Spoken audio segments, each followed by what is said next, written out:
Sa ating pong mga ka-PNN, nakatanggap ka na ba ng text message na nagsasabing nanalo ka sa isang paraffol o anumang pa-contest na may cash na papremyo kahit hindi ka naman dito sumali? Mga ka-PNN, wag na wag po tayong maniniwala rito dahil ika nga ng iba, kapag too good to be true yan, ay magduda ka na. At baka mabiktima ka ng lottery scam. Ano nga ba ito? At ano ba ang dapat nating gawin upang makaiwas sa ganitong scam?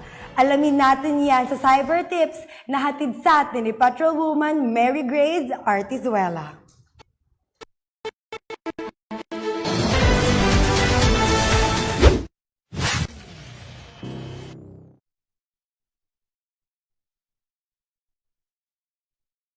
Nakatanggap ka na ba ng text o email na nagsasabing nanalo ka ng papremyo?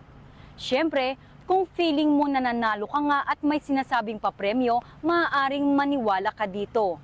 Sumali ka man o hindi, huwag agad maniwala dahil maaaring mabiktima ka ng tinatawag na lottery scam, na kung saan paniniwalain ka ng scammer na ikaw ay nanalo ng papremyo, kapalit ang pinansyal at personal na impormasyong hihingin sa'yo.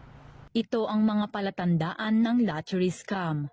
Una, nakatanggap ka ng mensahe kahit hindi ka naman sumasali sa anumang papremyo. Pangalawa, hihingan ka ng impormasyon kapalit ng sinasabing papremyo. Pangatlo, mali-mali ang spelling at grammar ng mensahe. Pang-apat, minamadali kang magbayad ng taxes, processing fee o iba pang charges para makuha ang premyo.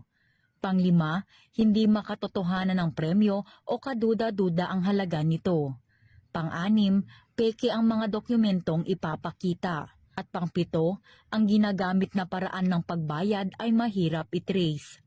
Upang hindi mabiktima ng lottery scam ay huwag agad maniniwala sa mga natatanggap na mensahe, lalo na kung humihingi ito ng kapalit na impormasyon o kabayaran. Ugaliing magsaliksik para i-verify kung lehitimo ang mga impormasyong natatanggap.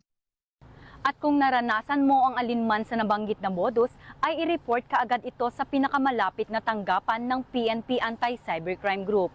Mula dito sa Campo Crame, ako si Patrolwoman Mary Grace Artizuela.